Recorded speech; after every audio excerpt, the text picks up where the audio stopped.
Bismillahirrahmanirrahim.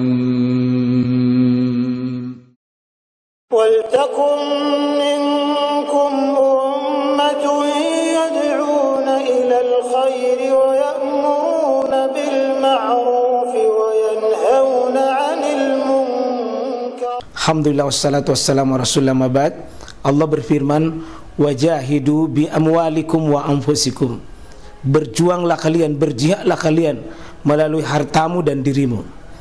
Hampir semua ayat-ayat berjuangan dan pengorbanan itu dimulai dengan bi amwalikum, harta kalian, harta kalian. Saya mengajak secara praktis dan kami sudah buktikan. Rp1.000 itu bisa luar biasa dahsyat.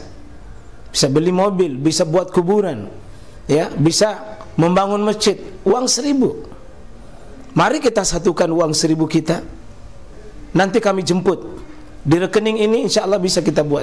Di rekening ini insya Allah kita buat sebuah kekuatan umat dengan Rp1.000. Rp1.000 dahsyat. Assalamualaikum warahmatullahi wabarakatuh. Saya biasa lihat itu di masjid, banyak orang merokok di ruang. Bahkan ada pengurus masjid nasihatkan juga ruangan merokok. Nasihatkan. Saya tidak mau mengurusi itu jenis rokok dan apa tak, dan saya tidak peduli itu.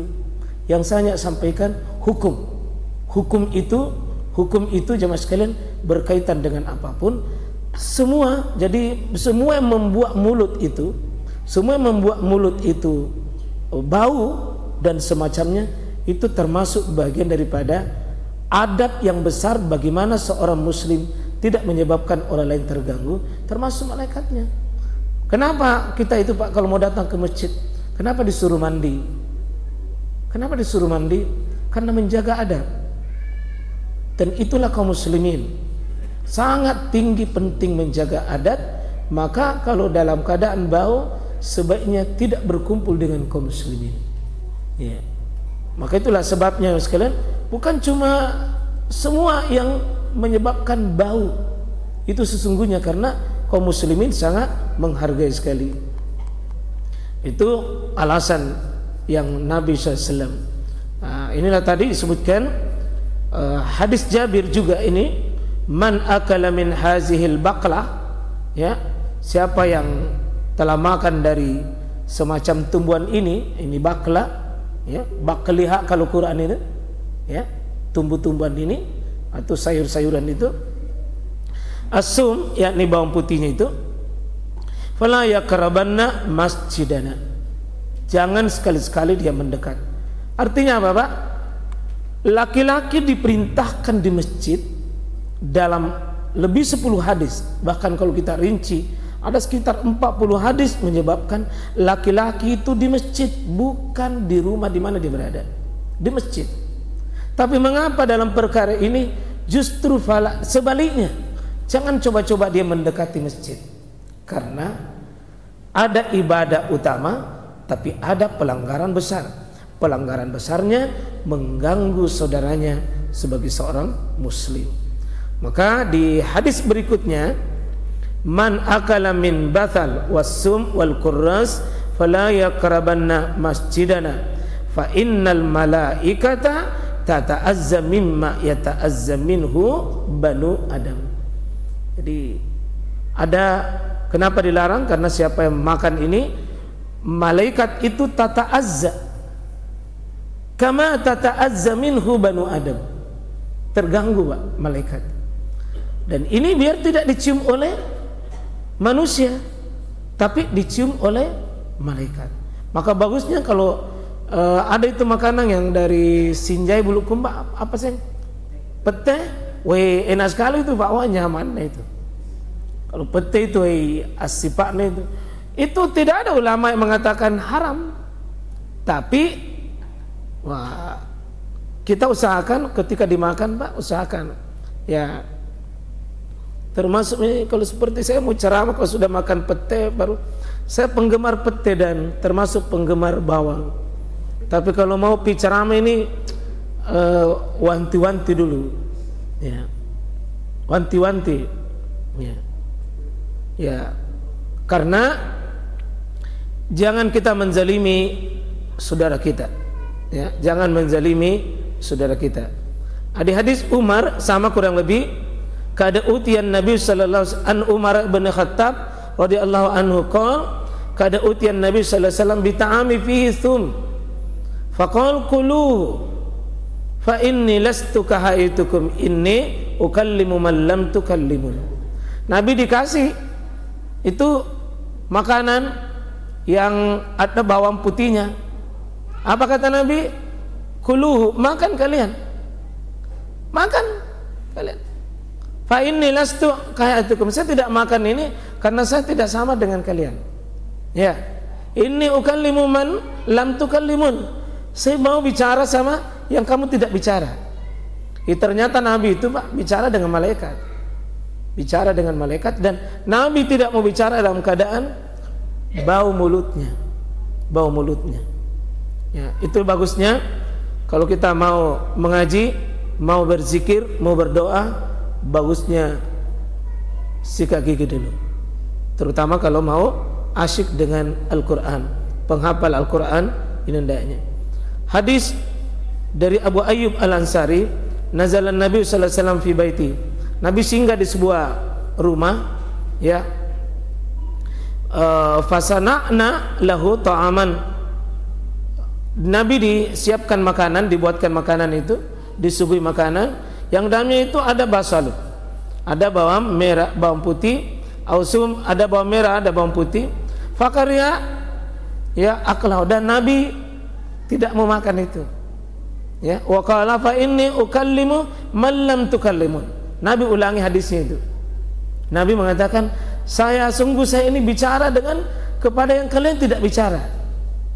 Ya, itu bedanya kita dengan Nabi SAW, artinya menjaga betul adab itu. Abu Sa'id Al-Khudri itu disebutkan, dan hadis beliau mengatakan, qul man akala basalan aw sum aw kurras fala yaqrabanna masjidah fa innal malaikata ta'azza mimma yata'azza minhu banu adam.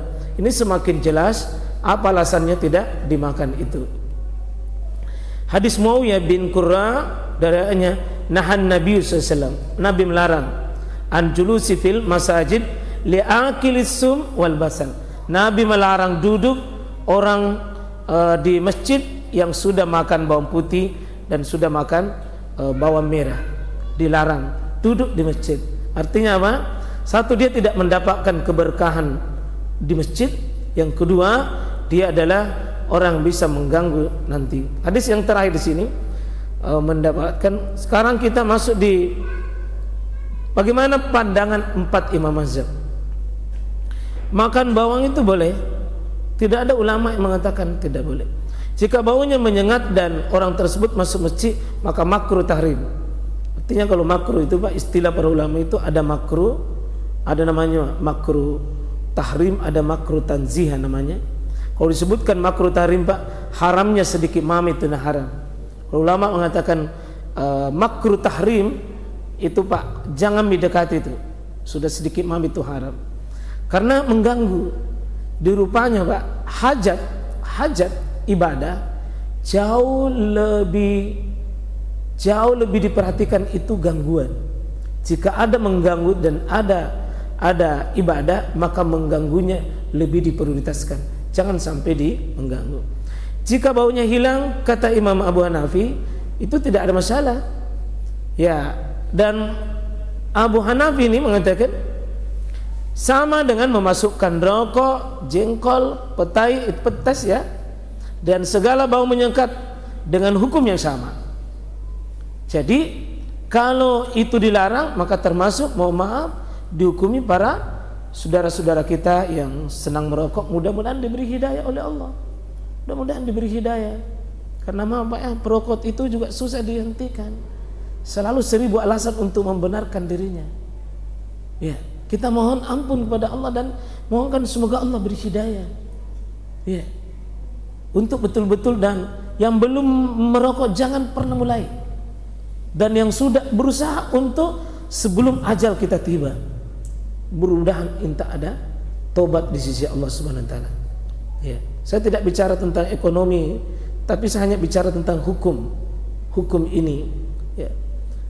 Beliau kenapa dimasukkan itu? Beliau ambil tadi dalil ini dengan kias adanya al-aza fi sum wal bathal, ya, fil qurras ada al-aza, ya, karena innal malaikata ta'azza kama tata'azza min banu adam. Ini kata azza adalah gangguan. Prinsip seorang muslim tidak boleh mengganggu.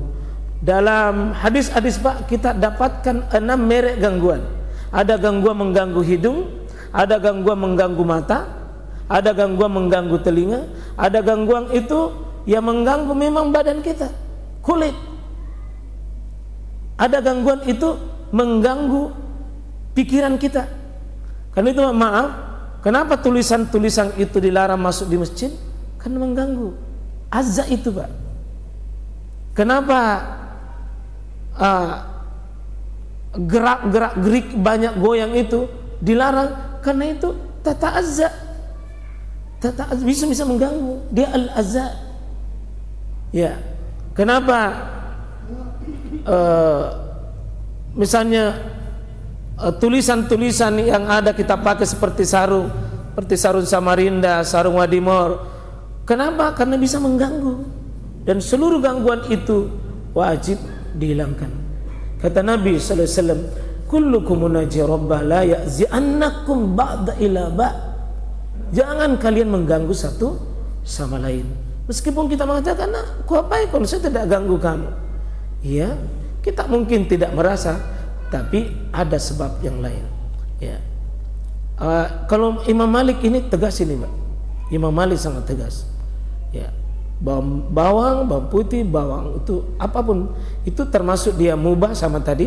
Orang makan lalu masuk masjid makruh baik mentah atau sudah matang selama masih berbau. Artinya kalau sudah tidak berbau boleh. Jika sangat menyekat sampai mengganggu bisa jatuh ke haram. Hampir sama tadi dengan Imam Abu Hanafi.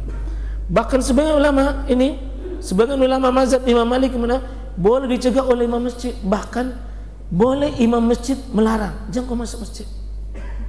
Saking kerasnya dan tegasnya ini mazhab Maliki. Ya. Kalau mazhab Syafi'i ya sama tadi boleh, termasuk sama tadi jika baunya hilang, ya sudah matang atau sudah hilang dengan sikat gigi hukumnya boleh. Mereka memperluas sama semua 4 imam mazhab, sama mereka memperluas hukum kerokok dengan jengkol, apa petai dan seterusnya. Semua mengganggu itu Pak, dilarang. Sama ya. Demikian juga mazhab Ahmad bin Hanbal dan ulama-ulama dunia sama itu insyaallah.